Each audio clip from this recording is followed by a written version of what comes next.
our boardroom setting on national sustainability standards and their role in making trade more sustainable. We have a very packed panel. We have little time. We have a few hurdles to cross, but we will make a great panel. So thank you very much for joining us. This is a panel co-organized by the Forum on Sustainability Standards, which unites 6 UN agencies: FAO, UNIDO, ITC, UNEC, UNCTAD, and I have to speak, UNEP, to bring together the agencies to discuss about sustainability standards. It's also co-organized by ISO, the International Standardization Organization, and actually UNFSS and ISO teamed up to discuss and highlight the importance of standards in addressing global challenges. My name is Axel Marx. I'm a Deputy Director at the Leuven Center for Global Governance Studies at the University of Leuven, and I'm also a co-chair of the Academic Advisory Council of the UN Forum on Sustainability Standards, and we try to engage academics with representatives to exchange knowledge and information about sustainability standards and their impact. So there's no fixed definition on sustainability standards, but I do think we all have a common understanding what we are talking about when we talk about sustainability standards, and I think they've grown in importance and they are vital aligning trade with the climate objectives and with a lot of other global challenges as well. This roundtable will bring together a lot of experts to shed light on the different aspects which are important when we discuss the sustainability standard. Transparency, accessibility. We'll try this one. I hope this one is better. Okay, much better. Very close to the mouth. All right. Now I have to do it a bit like this. So I will not start again because otherwise the time for the panel is over. I propose we go right away into the discussion. We only have 1 hour. I prepared for each of the members of the panel a number of questions we want to address, which overall deals with harmonization, accessibility, impact, effectiveness, to really trying to make trade more sustainable. We'll try to do that also by highlighting some of the key which inspire others to follow them. Thank you. Now, in the terms of the order of the panel, we'll follow the order which is also on the program on the website. And I would first want to invite Sergio Mujica. Thank you very much. Secretary General of the ISO, to maybe give us some high view of the challenges you see and what ISO does to contribute to overcome some of these challenges. Can you hear me? Yes. Good morning, everyone. Well, I do believe that international standards are not only important, but also essential, actually, for the implementation and acceleration of the climate action. So to explain that, the first thing is to mention what international standards are. They are globally agreed best practice that can be used everywhere and recognized everywhere. So to unpack that definition, the globally agreed part, what does it mean in practice? It means that this is a universal language that establishes the key definitions, technical requirements, role of management, and so on everything related to sustainability. So that's the first part, the universal language, and that is very important for compatibility reasons and also to create trust. So through a standard, we can avoid the greenwashing or the free riders and so on. So that's the first part. The second one is about recognition everywhere and acceptance everywhere, and that is really essential for two things, once again, to create trust, really important, and to accelerate implementation. So that's about standards in general. Now, there is one in particular that you wanted me to refer to, that is biodiversity. So we have a very solid portfolio on environmental management, energy management, and so on. But in terms of biodiversity, this is part of what the so-called triple planetary crisis So it's about climate change that is convening all of us here. It's also about pollution and also biodiversity. And about WWF, they came up with this report that in the last 50 years we have lost 72% of the biodiversity, and it's all interconnected. So it's very important to act in the three fronts. We launched our very first international standard on biodiversity less than a month ago in October. So this is another tool, concrete tool, which is at our disposal to address these challenges. And finally, what I see as main challenges, the first one is implementation. We live under the illusion that the job of standardization ends when we publish the standard. And the truth is that if we want to create an impact, that impact will only come with the implementation of the standard. So that is the first challenge I see. We need to work together to making it sure that the impact takes place through the implementation. And the second one is fragmentation. A lot of organizations, well, you lead one coalition for standardization organizations. All of us, with the best of the intentions, create our own frameworks, our own standards, and we can confuse people actually. And that fragmentation doesn't help if we want to be impactful. Thank you very much for this first contribution. Now I turn to Luz Maria de la Mora, Director of the Division of International Trade at UNCTAD. And I want with you to address, let's say, the implications for developing countries. We know that complying with sustainability standards is costly, particularly for producers in developing countries. And for these standards to be effective, they must be inclusive. Otherwise, if they are not used, then there's little overall impact. So there's the question, how can we work toward lowering compliance costs? And what can the role of UNCTAD be in that effort? Thank you. Thank you very much for inviting us here with you today in this very substantive and relevant discussion. I would start by saying that adopting voluntary sustainability standards is a way, I think, of rewarding responsible practices that support sustainable development. So we need to really take this very seriously. However, as you very well said, many producers in developing countries find it really hard to be able to adapt and adopt these standards, but also to comply with all of the requirements that a voluntary sustainability standard implies, even if they're voluntary. So what are the key challenges? And I would like to follow up on what Sergio already mentioned in terms of the difficulty of compliance, in terms of how we can make sure that developing countries implement those standards that have been developed. The standards are there. You really have to keep it really close. That one back. It's not working. Okay. Just to mention that compliance costs are high. For example, on average, we know that to be able to comply, companies have to pay around $400,000 to be able to show that they are complying with voluntary sustainability standards, which is more or less 5% of value added. We also know for small companies, they can spend thousands of dollars on audits and certification. So this, at the end of the day, means that if they want to export these kinds of products that are compliant with VSS, then it means that the price of the product is 1/3 more than otherwise. So that is not minor, because that deters market from being developed. So what are the opportunities? And I think that that's where we would like to center, because we know that these voluntary sustainability standards, given that they're new and given that they are in the phase of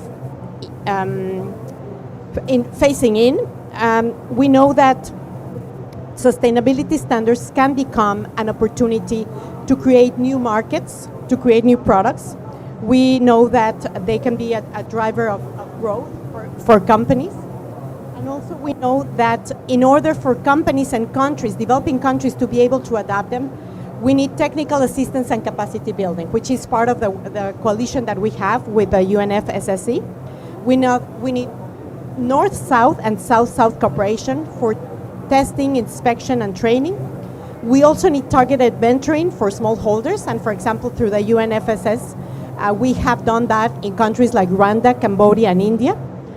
We also need to upstream certification facilities. Local certification centers need to be available, but also affordable. One example of this is probably India's IND gap that aligns with global gap, and that allows smallholders to have more affordable certifications. And also we would promote public-private partnership models in which there can be collaboration between the producer and the buyer in terms of financing certification. Now, let me conclude by underscoring what is UNCTAD's role in all of this. Through the UNFSS, UNCTAD has been promoting voluntary sustainability standards as tools for inclusive, sustainable trade and SDG progress. We have been able to work to develop national platforms to help governments integrate VSS into trade strategies, for example, here in Brazil, in China, or in India. And it has proven to be extremely powerful, those platforms. We are also part of the BioTrade Initiative since 2018, and this BioTrade Initiative has been really powerful in creating new biotrade products that so far have created around $170 billion in turnover. And we have been able to support small and medium-sized companies and indigenous peoples to seize the market opportunities from voluntary standards. So in closing, the question is not whether we need sustainability standards, is that we do. The question is how to make them a bridge and not a new barrier for market access. We think that lowering compliance costs and investing in capacity can ensure that sustainability drives inclusive growth and green growth, and we at UNCTAD stand ready to help lead this effort. Thank you. Thank you very much. Thank you for your contribution. I know you will have to leave a little bit earlier, so I want to thank you already very much for your contribution. Now we turn to Matthias Urruti-Gotti, Chief of the Office for Latin America and the Caribbean for the International Trade Center. Can you hear me now? Okay, so we have to keep it really, really close. Now, delving a bit further into the question of cost, and specifically looking at small and medium-sized enterprises, on which ITC works a lot, I want to know what are some of the specific challenges for SMEs, and what role for ITC to help them overcome these challenges. Thank you. Thank you. Can you hear me well? Yes? Oh, let's see how I do with the mic. Thank you very much for the opportunity and for the invitation. It's an honor for us to be here. And I will mostly talk about, from the perspective of SMEs, what Sergio said about the challenge of implementation, which is really the key. And for us, we are trying to help SMEs in developing countries try to use and take advantage of these standards to be more competitive in international and regional markets. So when it comes to challenges, I will refer to four main issues. The first one is complexity and fragmentation of standards. I think that we all understand and are aware of the multitude and diversity of standards that have emerged. But this complexity from the eyes of an SME manager becomes much more difficult to analyze and to assess. It becomes really a big challenge that creates confusion and really hinders the compliance and the possibility to advance. The second one is the high cost of certification that Luz Maria also mentioned, and audits. I think that this really becomes prohibited for many small producers in developing countries, and it's something that we have to address from different perspectives. And also not only the issue of obtaining the standard, but also the issue of maintenance of the standard over time, that we see a lot of dropout from companies that were already well established. The third issue is information gaps, and I think that in many cases SMEs lack a capacity to understand what is the full picture, what are the options that they have, what are the possible benefits that they will have if they follow this standard or that standard, what are the market benefits that they will get if they follow one of them. And finally is the limited voice of SMEs in a standard setting. And this is, I think that is very important from the perspective of implementation. When we discuss standards and when we define standards, are we having the voice of SMEs or institutions in developing countries that have to roll them out, and we incorporating the many good initiatives and ideas that are coming from SMEs. So these are the, when it comes to challenges. And then what are the opportunities that we see, and what are the, basically the commitments and the activities that we are doing from the International Trade Center. One is an initiative that we have been doing for quite a few years that is about trying to bring transparency and comparability about different tools. That is called the ITC Standards Map. That covers more than 300 initiatives. This is widely used, and is very relevant not only because it compares different standards, because also at least it tries to put them in a language that is understandable for the manager of an SME in a developing country. The second one is the capacity building and digital solution through different tools and platforms that we are doing with many of the partners across the room.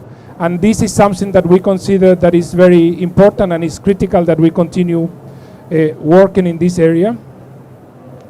The third point is partnerships and policy dialogue, on which basically this is a very good example, and the partnership under UNFSS and with ISO and others is critical in aligning these public sustainability goals and ensuring that the standards are really applicable to the goals of SMEs. And finally, the last point I will say at this stage is really reinforcing and creating capacities in countries, in developing countries, and in organizations directly supporting SMEs. This is a key factor that we need to continue working, and that we are fully committed for going forward. I will stop here.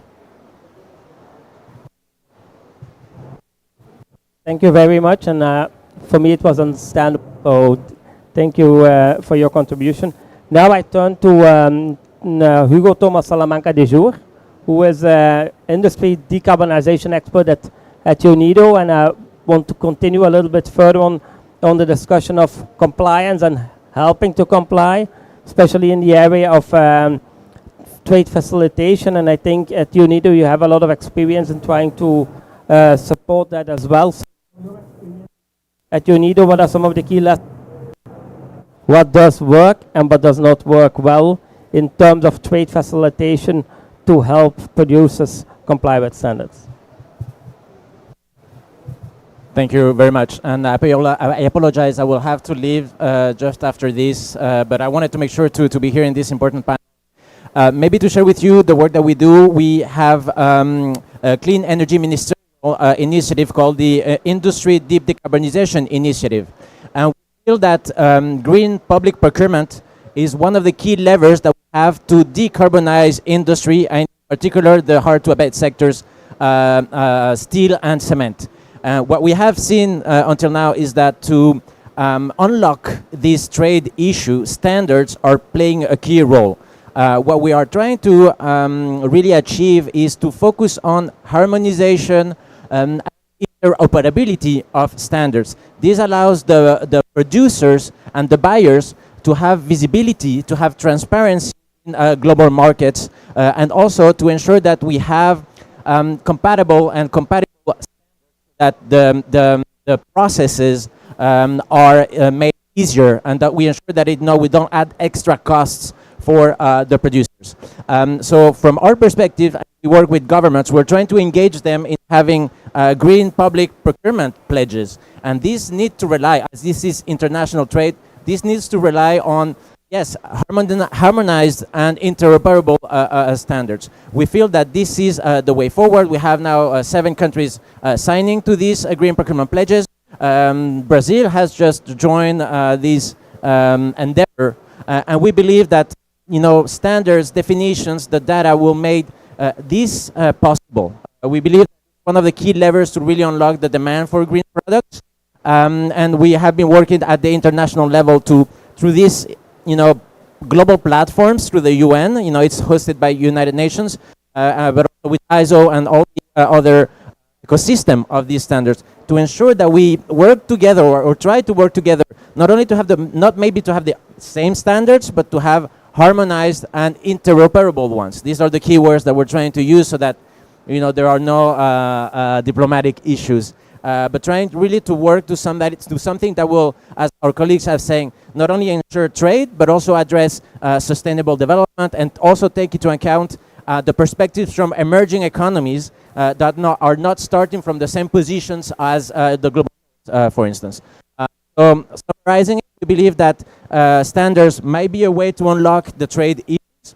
We believe that the global forums are a good way to push that. That's the commitment of UNIDO through the IPI platform, and we believe that through harmonized and interoperable standards, we would make the process easier and therefore cheaper for producers. And also, thank you. And sorry again, I need to leave, colleagues.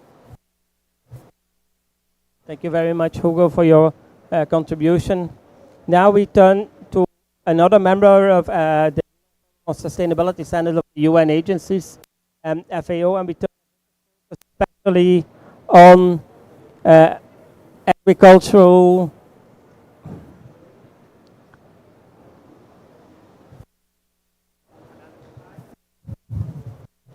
one also not working.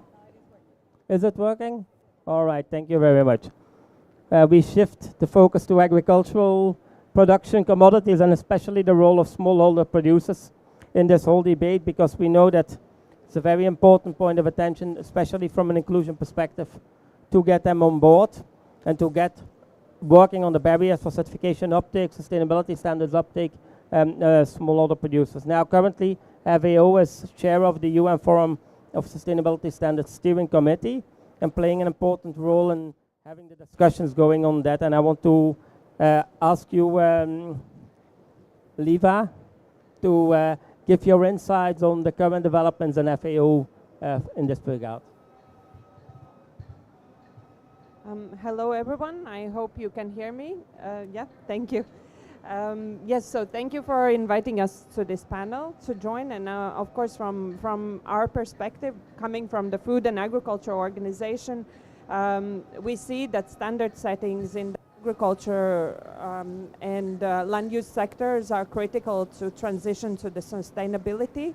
But at the same time, we also see that there are different barriers, especially when we are speaking about the small scale producers and farmers engagement. So some of the barriers that I would like to perhaps mention, so it goes through different phases of the standard setting kind of exercise, and I think some of them were already reflected by the speakers before, that cuts across different sectors.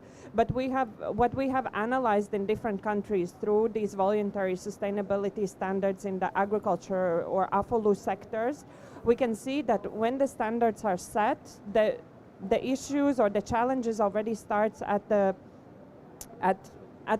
when you are defining the sustainability standards. And what we see that often large-scale producers and industry is more involved in defining the standards, engaging with the government, and at the same time these so they are sometimes in the favor of large-scale, let's say, industry and producers, whereas the small-scale producers and farmers not always are engaged in these discussions. And then, of course, the specific challenges and obstacles they are facing are not considered.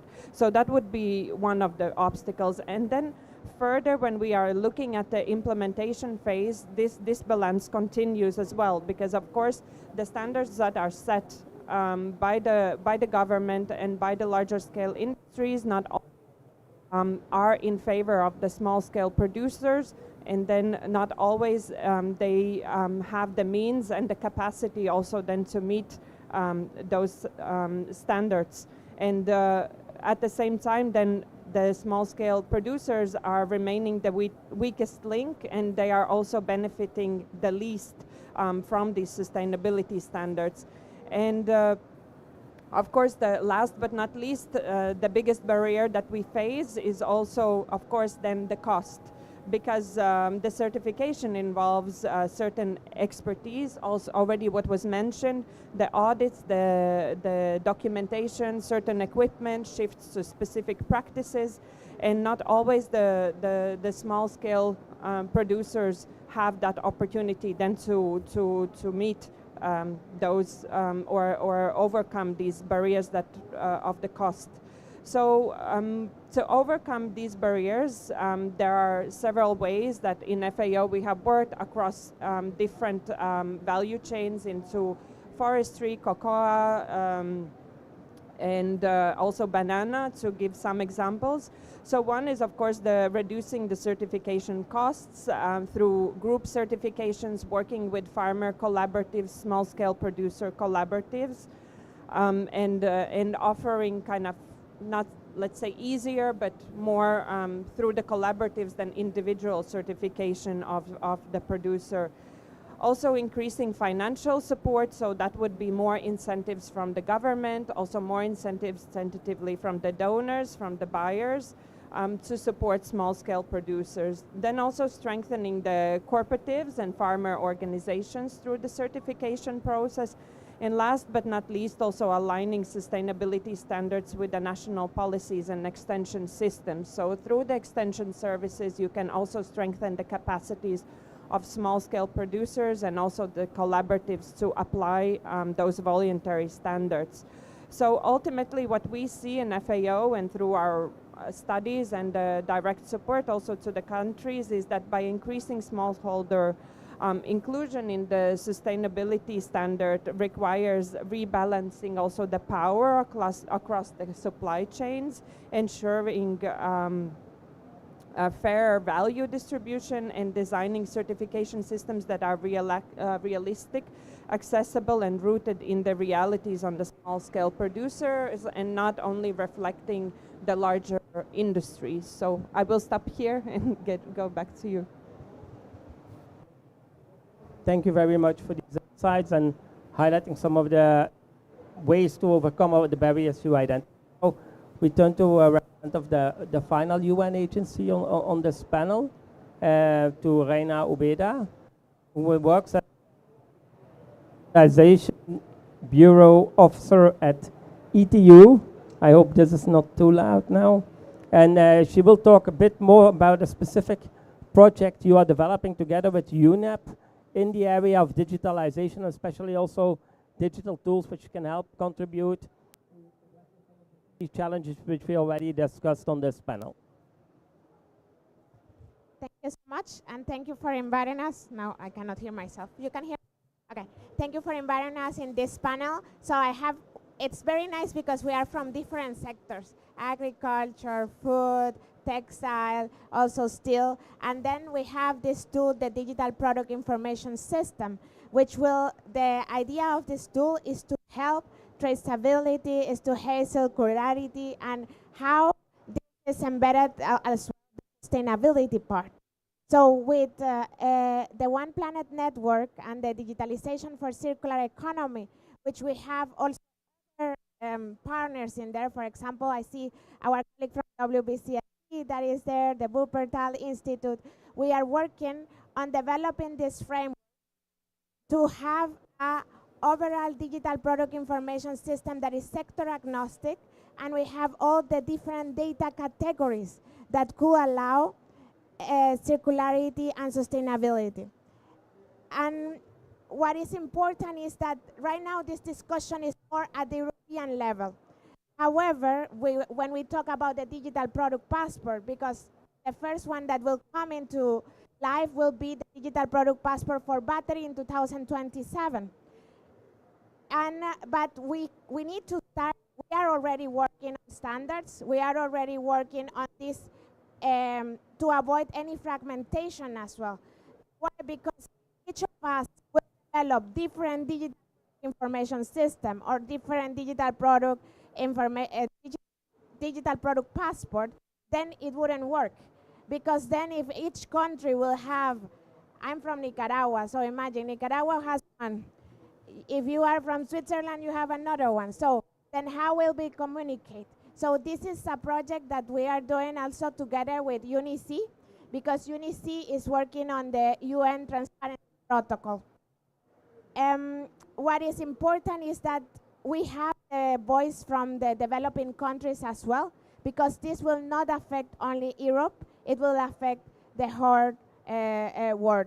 So this is what we are doing right now. From the ITU side, we have work on the ICT sector, on the ICT products that this, from the mission perspective, will be kept at the last one to come in course because of the complexity as well.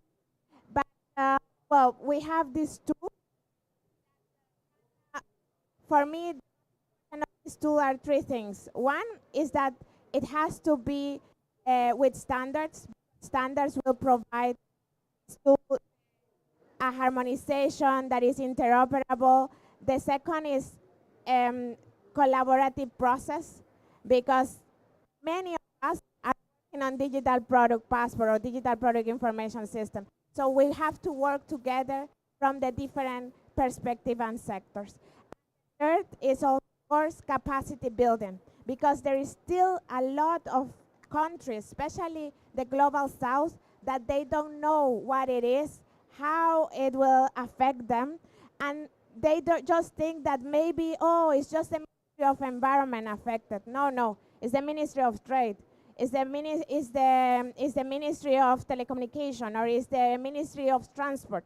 So this will be something that we need a lot of capacity building and continue working together. Thank you so much. Thank you very much.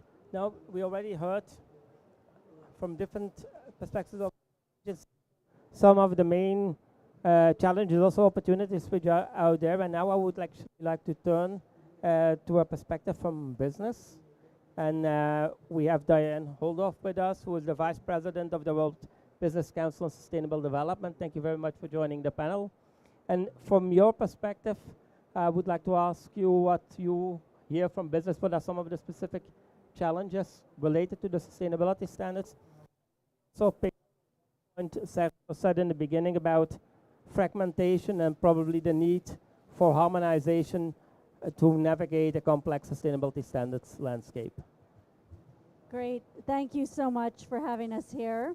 The members from all over the world who come to work together on these exact types of challenges. Companies actually really want and need consistency when it comes to reporting mechanisms, frameworks that allow for the trading of information, the trading of financials. We have that already in our financial systems. We really need to strengthen the structures, the frameworks, the protocols, and we need to harmonize those. And this is something that has been shared by literally every single one of our speakers. The driving of that type of harmonization allows for companies to operate better, especially when they are doing cross-border trading, which most are, certainly not SMEs in all cases, some, but even the farmers are part of systems that are part of global trade. This does require much better harmonization of our standards. I'm here to actually talk about it from the context today of climate accounting and climate standards, appropriate given we're here at the COP. We have some global frameworks. Most of them are in the voluntary arena. Again, this is something businesses really welcome. But a voluntary framework still has to be robust, it has to be credible, and it has to drive both strong reporting requirements and thereby enable trust. And when we have these voluntary frameworks that are not connected, that are perhaps country specific or not aligned, not only does it make it more expensive and more challenging for businesses, but it actually erodes the credibility of business and trust in the institutions and in the data that's being reporting. WBCSD, together with WRI, over 20 years ago, helped to create the Greenhouse Gas Protocol. That has become the de facto standard for voluntary reporting of greenhouse gas protocols. But we recognized even now that that needs better alignment. And so as part of this drive to increase harmonization, standardization, and recognition, in September, the Greenhouse Gas Protocol, together with ISO, announced that they were coming together to make sure that the greenhouse gas protocol accounting mechanisms and guidance will become much better aligned to the global ISO frameworks and standards that are already so welcomed and recognized, not just by business, but by countries as well. And this is important because there's certainly improvements that need to continue to be developed through the reviews and the progresses. But given 60 to 90% or more of a company's greenhouse gas emissions happen outside their own operations in what we call Scope 3, having standard, harmonized, recognized, consistent mechanisms for sharing the data across value chains and reporting on that data through to a product level capacity, a product level footprint, is critically important. We've had some great examples like this. The digital product passport is a huge required example of that. But in this case, knowing that we can increase the standardization through these types of voluntary agreements to work together, such as between the Greenhouse Gas Protocol and ISO, helps drive business trust and acceptance in what we need to do as well. One final point I will add, and that is that yesterday, the Brazilian Ministry for Foreign Affairs and the Brazilian COP presidency announced the official launch of the Action Agenda Plan to harmonize carbon accounting. We may not have all picked up on this given the amount of activity happening, but this is a critical momentum builder from the Action Agenda, which is raising through this presidency the contribution of business and other non-state actors in alignment with the global stocktake to consistently demonstrate contributions along with negotiated outcomes. Having this further drive to harmonize carbon accounting standards is something that we really welcome, that business really needs, and that we look forward to continuing to support. Thank you. Thank you very much, Diane.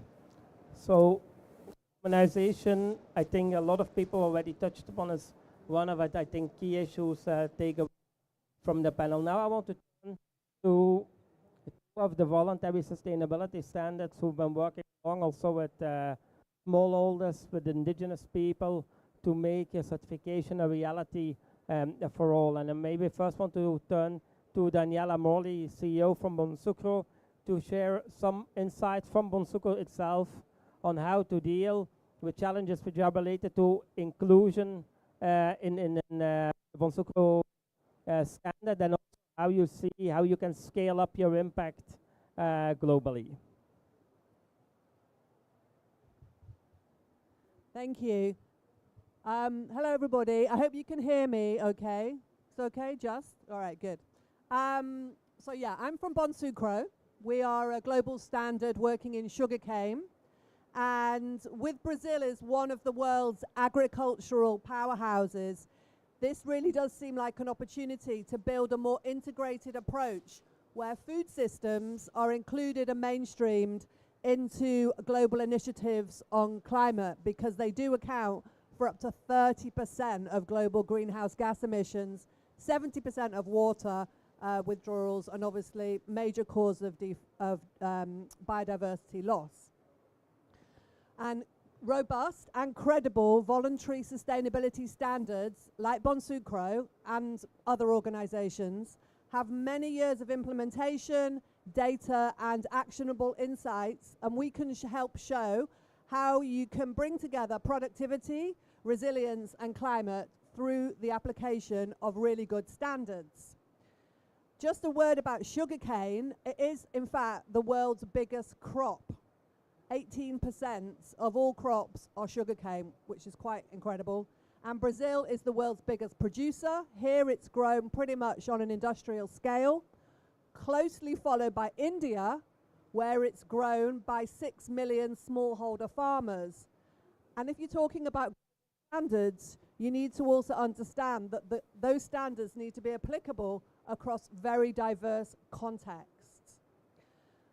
Mitigation in both of those agricultural economies will come from improving land management, because crops like sugarcane, although very good for the bio-based economy, there's still a lot of work to be done to reduce the GHGs, which globally are about 400 million metric tons of CO2 equivalent a year. We are a voluntary standard, and we're a platform for collective action.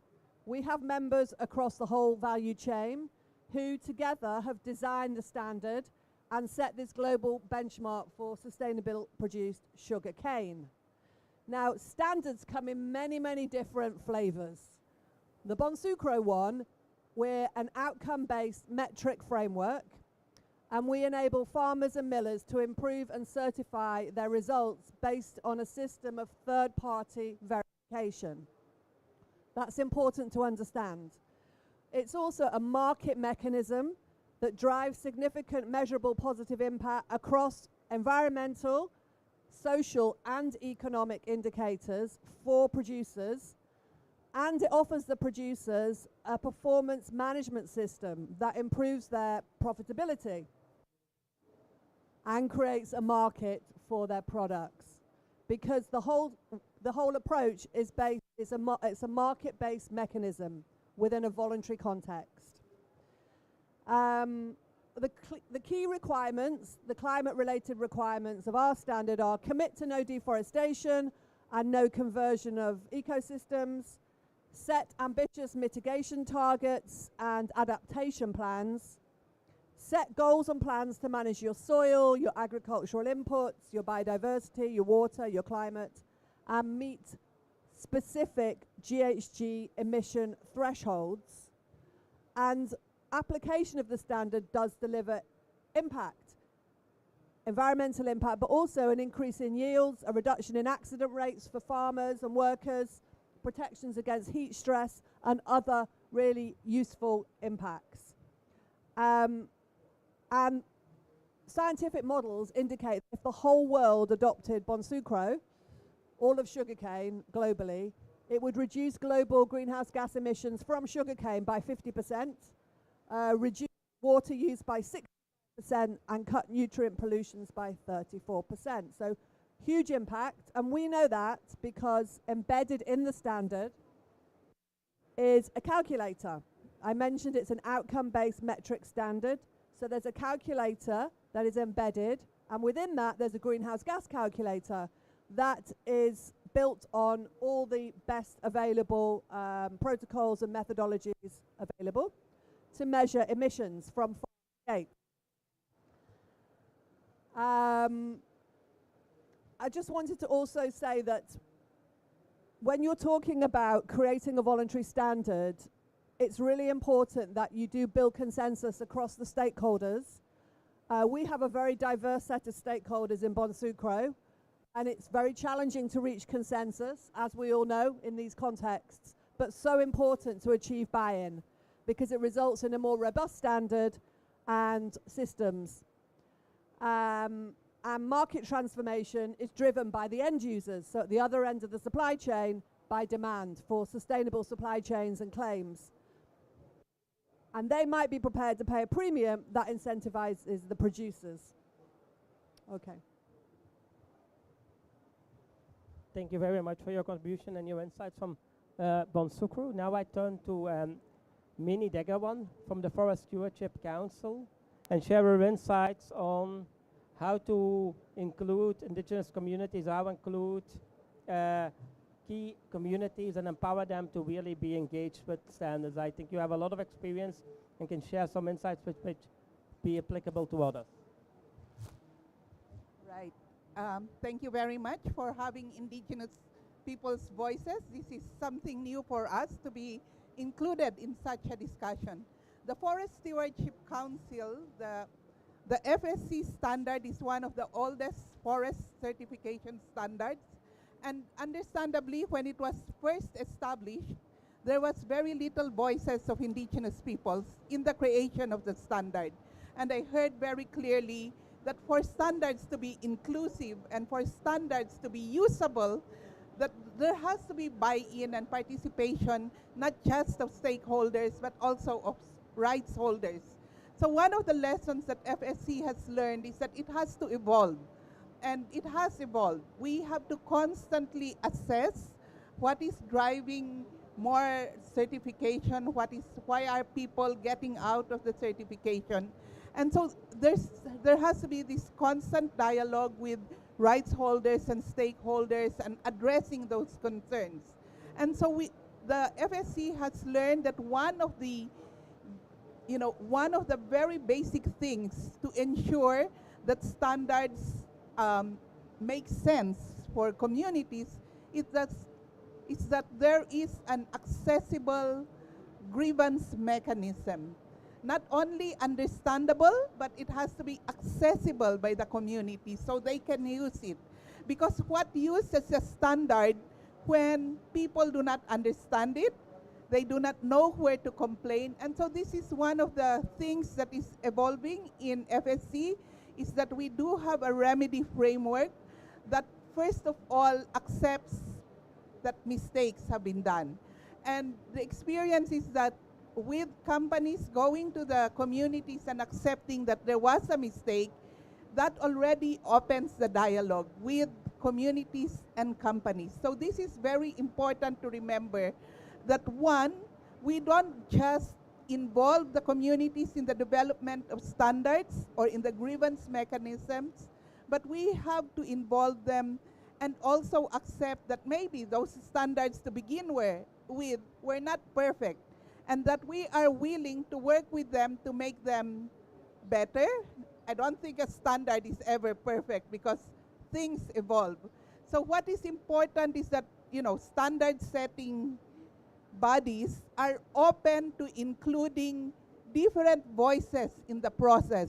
And often those voices are those voices on the ground that have a lot at stake in making these standards work. So that is our appeal, that all these different standard making bodies understand that there are different voices, there are different ways of communicating, and that those have to be reflected. I do understand what you said about these have to be universal and these have to be generally accepted. But without that dialogue, we will not get to those universal agreements. So again, from the experience of the Forest Stewardship Council, building capacities is not just with the communities, but also with those using the standards, from the auditors to the companies. They have absolutely no idea what is free prior informed consent. So even if they buy into a standard that says FPIC, if they don't know how it works, then they cannot implement it. So their capacity building is also needed on the other side. So I think my last one is, this constant evolution of standards that involves everybody in the whole value chain. So thank you again. Thank you very much, Minnie, for sharing this. Now we turn to the final speaker of the panel, and I invited Rodrigo Fagundes Cesar from the Fundación Getúlio Vargas to give a bit of a more academic perspective on some of the research which is also going on standards, and especially on the issue if we want standards to really have a very significant impact. The key issue is scaling up standards, and what might be some of the key mechanisms to which we can achieve scaling up standards. Rodrigo? Hello, everyone. Can you hear me well? Yeah? So it's a pleasure to be here representing Fundação Getúlio Vargas. So, to scale up VSS, it's a hard question, right? So, the topic that I'm going to bring here is the integration between VSS and trade policies. So, we understand that this integration is coming up and it's becoming ever more present nowadays. So if we have trade policies and we become advocates for trade policies that recognize VSS, these trade policies, they become sort of a source for minimum standards that allow for this interoperability that we expect VSS to have. So trade policies, they can work as these minimum standards, and the examples, they abound. For instance, Bonsucro is involved in the Renewable Energy Directive, which is a public-private partnership in a way. So Bonsucro certifies the sugar that complies with the Renewable Energy Directive in the European Union. Well, that is certainly a way forward. But here there is another message. Whenever we are trying to design solutions, we have to understand that the solutions that we try to design, sometimes we are wrong in terms of whether we think they're going to work or not. So the topic here that I want to bring to you is the need for constant evolution, as my colleague mentioned. But the topic is, how do we assure this constant evolution? It's key for us to understand the impacts of the measures that we are bringing forth. And these measures, when we're talking about their impacts, is not just about specific case studies. We are also talking about science-based impacts. So my point here, my message, so to speak, is we need to foster partnerships. But what kind of partnerships? Partnerships with research institutions as well. In a way, in a context in which trade and sustainability and governance becomes ever more complex, knowledge becomes more key, and showing science-based impact is becoming key. It's becoming key for us to understand this kind of evolution that we want standards to have.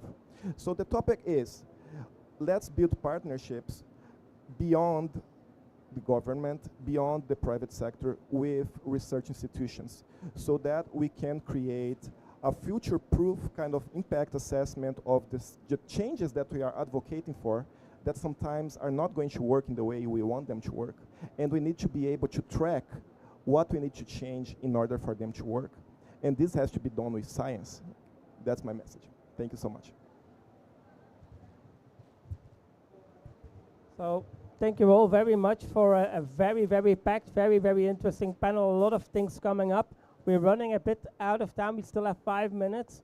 I'm not going to try to summarize everything, but I think we heard an awful lot of very relevant and important messages, some related to some of the challenges related to standards, fragmentation, cost, inclusion, really full inclusion also from the indigenous communities, interoperability, mutual agreements which might recognize standards, and so on. We also heard, I think, a lot of opportunities which are out there. I think we have heard a lot of I think very good examples on new initiatives, the digital passport, common frameworks, try to harmonize different approaches which might bring a lot of actors together. And I think these are some of the messages we need to take away. I would like to give the opportunity to all panel members, if they want to give one more key takeaway for them after what they all heard, to share that with the public, but they have to do it in less than 30 seconds. 2 quick comments, one on capacity building and one on implementation or harmonization. On capacity building, most of the focus has been on downstream capacity building to implement the standard, but I think it's very important to also focus in upstream. When we create the standard, how do we make it sure that it's consensus-based, transparent, inclusive, and how do we enable, I'm not saying invite them to participate, I'm saying enable participation from the developing countries to create the standard. So that's the first comment. The second one is about harmonization. Once again, most of the focus on downstream. After we have the problem, very proud the partnership we have created with GHGP. We celebrated that with the Brazilian presidency yesterday, and it's really great news.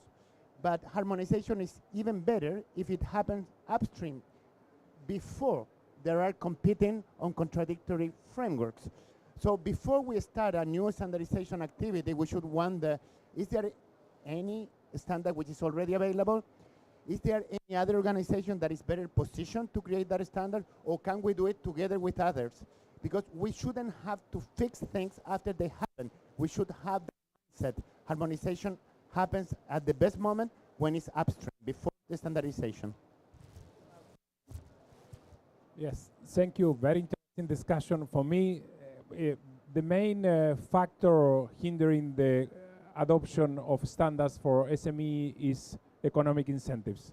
So let's make sure that for SME manager there is a business case for adoption of a standard. We all know that adoption of standards have a cost.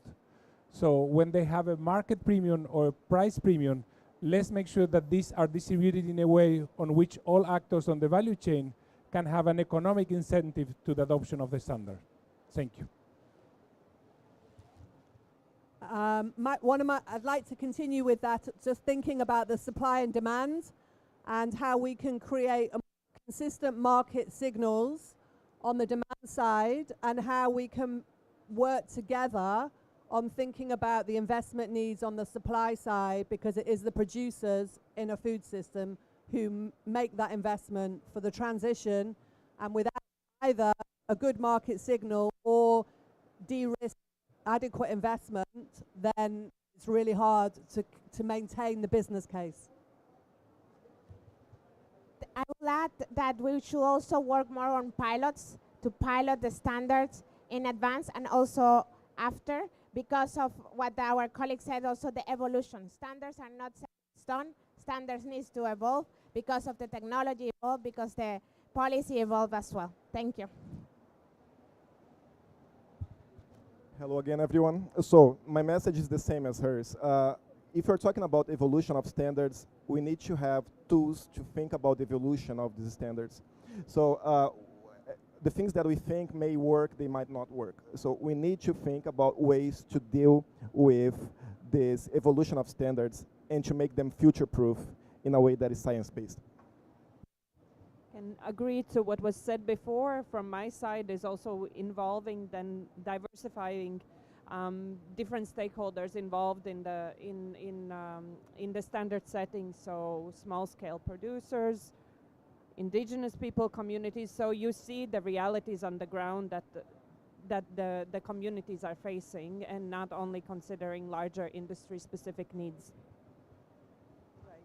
No, I just wanted to make sure that you know that indigenous peoples are not just producers. We are also entrepreneurs, so we are very much interested in SME standards. And again, indigenous peoples are looking for equitable partnerships with everyone. So please, when you're developing standards, to include us. Thank you. My closing statement is, and we've heard it here, harmonized frameworks and standards are what drive business, connectivity, and value chain delivery on all of these commitments that we have made and that we know are needed to deliver on things like the Paris outcomes. So we really support this, drive voluntary, harmonized standards that engage the entire value chain. Thank you very much. To all panel members, thank you very, very much for a very engaging, very interesting panel. We were at 10 on the panel. We only had 1 hour, but I think we got a lot of key messages out. So a big round of applause for our panel. Thank you.